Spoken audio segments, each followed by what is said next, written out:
Hello my dear student, आज का video आप लोग के लिए जो बनाया गया है वो आपको बताया गया है कि बिना कोर्ट गए भी आप 3 ईयर का एक्सपीरियंस गेन कर सकते हैं और फिर जुडिशरी में आप एपीयर हो सकते हैं।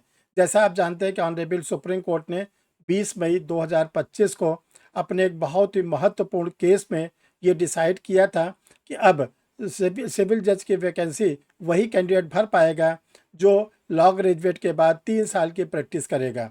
लेकिन आज आपको हम बताएंगे कि बिना आप अगर कोर्ट नहीं जाना चाहते, बिना कोर्ट गए भी आप 3 साल का एक्सपीरियंस कैसे गेन कर सकते हैं और कैसे आप जुडिशरी के एग्ज़ाम में अपियर हो सकते हैं। तो आज का टॉपिक है 3 ईयर प्रैक्टिस रूल के ऑप्शंस। क्या क्या विकल्प हैं जिसके द्वारा हम 3 ईयर की प्रैक्टिस बिना कोर्ट गए भी गेन कर सकते हैं और हम जुडिशरी के एग्ज़ाम में अपियर हो सकते हैं। तो चलिए डियर स्टूडेंट, एक एक करके देखते हैं और समझते हैं। I am Harsh Bihari Srivastava, law experts, परीक्षा refresher, online law classes from Allahabad.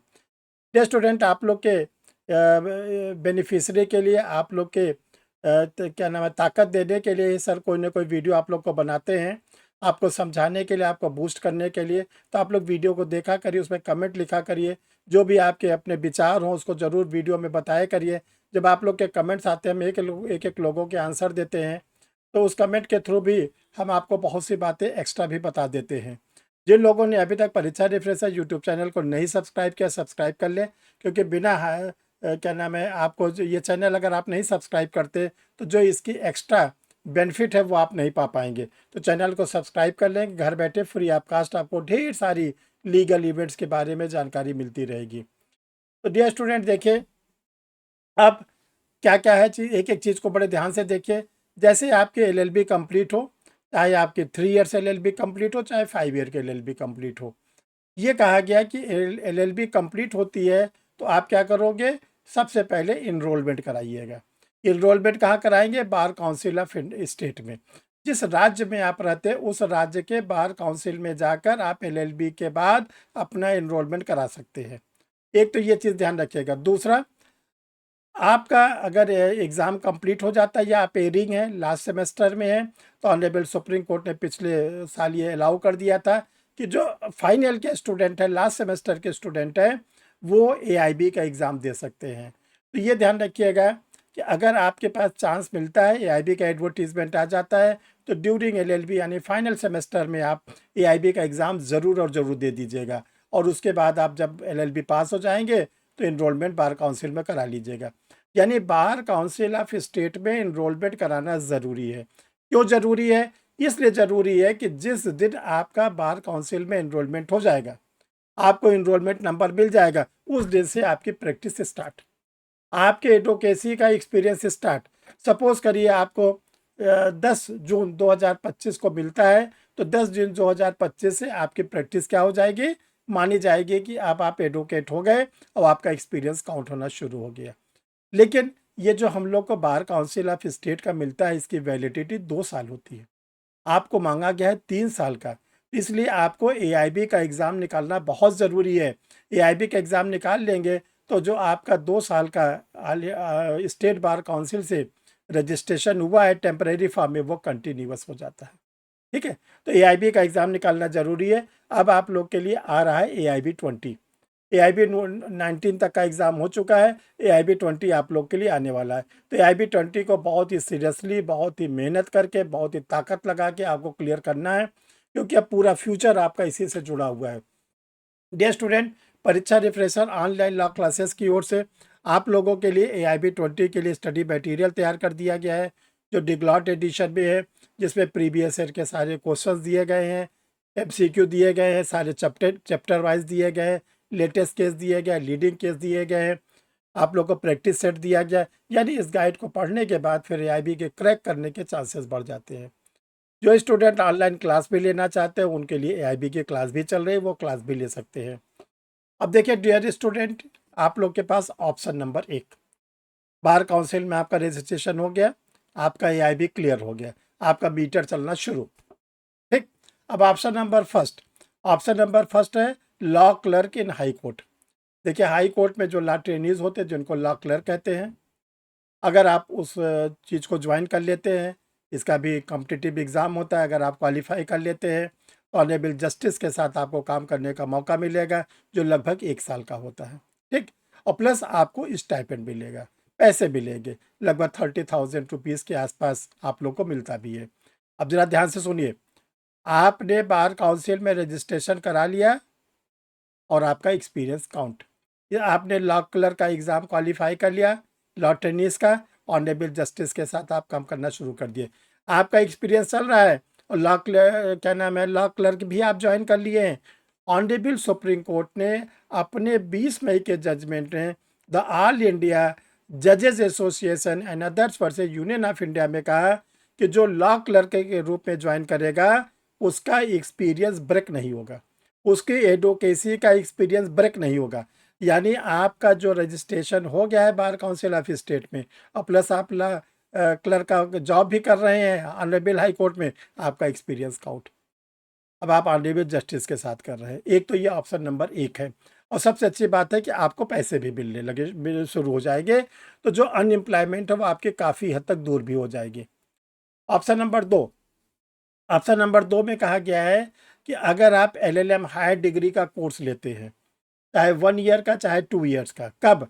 Bar council of state पे रजिस्ट्रेशन कराने के बाद या लॉ क्लर्क के ख़त्म होने के बाद, और आपका क्या हो गया, LLM में एडमिशन हो गया, चाहे 1 ईयर में चाहे 3 ईयर्स में।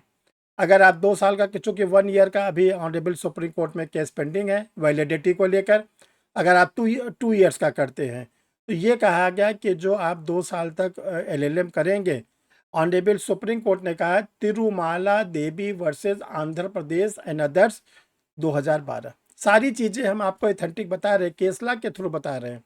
Tirumala Devi versus Andhra Pradesh and others के केस में ऑनरेबल सुप्रीम कोर्ट ने 2012 में कहा कि अगर कोई कैंडिडेट LLM का कोर्स करता है तो जो उसका प्रैक्टिस का एक्सपीरियंस है वो ब्रेक नहीं होगा, वो कंटिन्यूअस बना रहेगा। अब आप ज़रा ध्यान से सुनिए, बहुत ध्यान से। आपने LLB के बाद करा लिया बार काउंसिल में रजिस्ट्रेशन, LLB के लास्ट सेमेस्टर में आपने AIB निकाल लिया, आपका एक्सपीरियंस काउंट होना शुरू हो गया, 1 साल आपने लॉ क्लर्क के रूप में काम किया, 2 साल आप LLM में हायर डिग्री किया, तो इन 2 सालों में आपने जो डिग्री गेन किया तो 1 ईयर का लॉ क्लर्क और 2 साल का LLM, बराबर 3 साल। अब आपको कोर्ट जाना पड़ा, एडवोकेसी करनी पड़ी, नो, और आप इंटाइटल है क्या, जुडिशल सर्विसेज देने के लिए। एक तो देखो ये दो ऑप्शन था, और तीसरा ऑप्शन और बड़ा और धमाकेदार है जो आपको बताने जा रहे हैं, उसको भी ध्यान से सुने।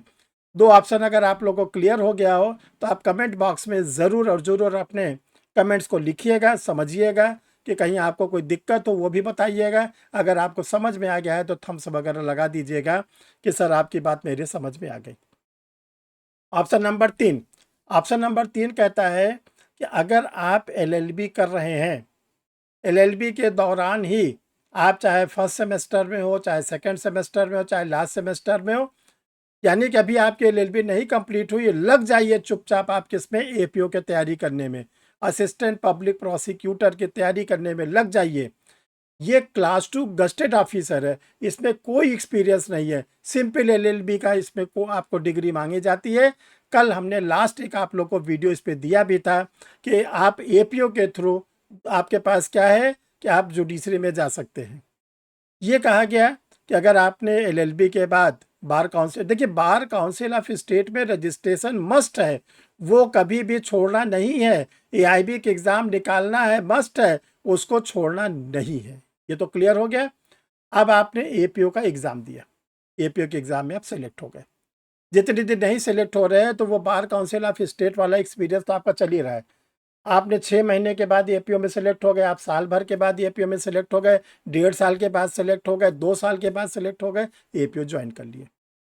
ये कहा गया कि अगर आप APO ज्वाइन करते हैं तो प्रैक्टिस का experience not break, experience not break, आपका एक्सपीरियंस ब्रेक नहीं माना जाएगा। किसने कहा? ऑनरेबल सुप्रीम कोर्ट ने कहा 2013 में Deepak Agarwal versus Keshav Kaushik and others के केस में। अब आप बताइए, आपने लॉ टेनिस किया, आपको स्टाइपेंड मिलने लगा, पैसे मिलने लगा, बेरोजगारी दूर हो गई। आपने एलएलएम कर लिया, आपके पास एक हाई डिग्री मिल गई। और एलएलएम के बाद अगर आप जुडिशल सर्विसेज में जाते हैं तो जहाँ तक मेरे नॉलेज में है, आप ऐसा जुडिशल अफसर जो एलएलएम करके आता है उसको 2 या 3 इंक्रीमेंट अपने बैच के अन्य कैंडिडेट से ज़्यादा मिलता है। यानी अपने बैच में आप और लोग से ज़्यादा सैलरी भी पाएंगे। ठीक। एपीओ हो गए, class 2 gazetted officer. Class 2 gazetted officer, dear student, ये गस्टेड ऑफिसर होता है। इसके सैलरी 1 लाख रुपए के आसपास होती है। इसमें आपकी लाइफ बहुत ही सेट लाइफ होगी, बहुत ही रिपोर्टेड जॉब होता है। इसके बाद आप जुडिशरी भी दे सकते हैं, लोअर जुडिशरी, हायर जुडिशल भी दे सकते हैं, बेरोजगारी भी मिट जाएगी। अब आप बताइए, एक दिन भी आपको कचहरी जाना पड़ा, डिस्ट्रिक्ट कोर्ट जाना पड़ा, वकालत करना पड़ा? कुछ नहीं करना पड़ा। तो ये समझने का फेर है। डराने वाले तरह तरह का डरा रहे हैं। जो कैंडिडेट को नहीं मालूम है वो कैंडिडेट डिप्रेशन में चला गया है। हम आपको आज बता दिए। आपको अगर समझ में आ गया है तो हमारा ये कहना है कि आप बार काउंसिल ऑफ स्टेट में रजिस्ट्रेशन करा ही लीजिए। आप एपीओ की तैयारी शुरू कर दीजिए। आप चाहे एलएलबी फर्स्ट ईयर में है, चाहे सेकेंड ईयर में है, चाहे थर्ड ईयर में है, 5 ईयर अगर आप कर रहे हैं, चाहे आपका 8 सेमेस्टर और 9 में, एपीओ की तैयारी करिए। तैयारी भी 1 साल लगता है। 1 साल के बाद जिस स्टेट का एपीओ आया, तेजी से तैयारी आपकी अच्छी रहेगी, वहाँ के जाके एपीओ को दीजिए, प्री मेंस इंटरव्यू निकालिए, एपीओ बन गए। तो एपीओ बन गए, बार काउंसिल में रजिस्ट्रेशन ऑलरेडी है। ये आपका मीटर चल रहा है किस चीज़ का? एक्सपीरियंस का। और आपका धीरे से 3 साल पूरा भी हो गया, आप एम्प्लॉयमेंट भी पा गए हैं एपीओ के रूप में। 3 साल के बाद आपको जुडिशरी देना हो दीजिए। 7 साल के बाद आप हायर जुडिशल दे सकते हैं। तो डियर स्टूडेंट, आप लोग को ये वीडियो कैसा लगा, आप लोग कमेंट बॉक्स में ज़रूर लिखिएगा। देखिए, आप लोग को बताना चाहते हैं कि परीक्षा रिफ्रेशर ऑनलाइन लॉ क्लासेस जो आप लोग के लिए चलती है, ये पिछले 34 वर्षों से चल रही है। और अपने इंस्टीट्यूट से बहुत से स्टूडेंटों ने हायर जुडिशल निकाला, एडीजे के रूप में काम कर रहे हैं, सिविल जज के रूप में का सिलेक्शन लिया, और एपीओ के रूप में तो 1000 के ऊपर स्टूडेंटों ने सिलेक्शन लिया। आप लोगों के लिए एक बैच स्टार्ट किया जा रहा है एपीओ के एग्ज़ाम के लिए। जो यूपी का एपीओ देना चाहते हैं, बिहार स्टेट का एपीओ देना चाहते हैं, 20 जून 2025 से न्यू बैचेस है।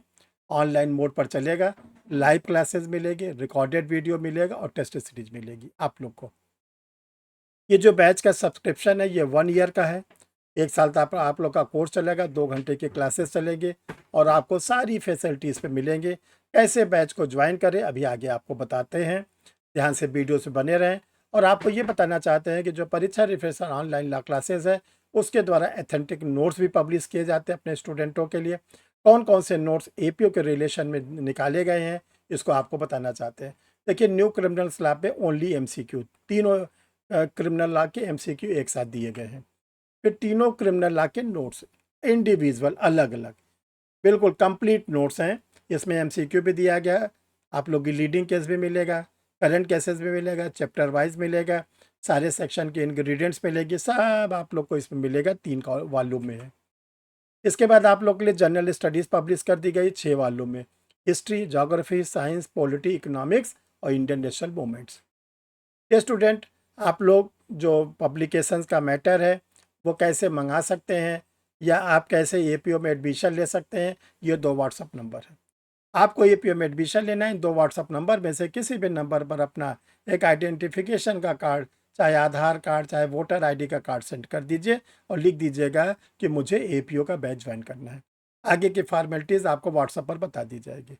आपको स्टडी मटेरियल परचेज करना चाहते हैं, इसी व्हाट्सएप नंबर पर दोनों में से किसी पर आप अपना कंप्लीट पोस्टल एड्रेस लिखेंगे, पिन कोड के साथ कंप्लीट एड्रेस लिखिएगा, तो आपको बता दिया जाएगा कि आगे का प्रोसेस आपको क्या अडॉप्ट करना है। तो डियर स्टूडेंट, आप लोग को हमने आज बताया कि जो ऑनरेबल सुप्रीम कोर्ट का जजमेंट आया, मैं भी बहुत दिन से इसको एनालाइज कर रहा था, समझ रहा था। जब हम सेटिस्फाई हो गए फुली, तब मैंने ये बताया कि अपने स्टूडेंट्स को हम इस बात को बता दें कि आप 3 साल कैसे जिसको कहते हैं हंसी खुशी निकाल पाएंगे, बिना मन दबे निकाल पाएंगे। क्योंकि आपको लगता है कि मैं एडवोकेसी में जाऊंगा, मेरी वकालत चलेगी कि नहीं चलेगी, शुरू में मैं कैसे सरवाइव करूंगा, शुरू में मुझे केस मिलेगा कि नहीं मिलेगा, पैसे मिलेंगे कि नहीं मिले, जो आपके दिमाग में ढेर सारी बातें आ रही। और भी 3 साल कैसे सरवाइव करेंगे, उसी चीज़ के लिए हमने पूरे केस को स्टडी किया। और इसके बाद आप लोग के लिए जो ऑप्शन बताएं, उस ऑप्शन को सपोर्टिंग करने के लिए हमने आपको केस भी बताया। आज का वीडियो कैसा लगा आप लोग कमेंट बॉक्स में ज़रूर लिखिएगा। फिर हम लोग नए टॉपिक पर नए वीडियो के साथ फिर मिलते हैं। Thank you dear students.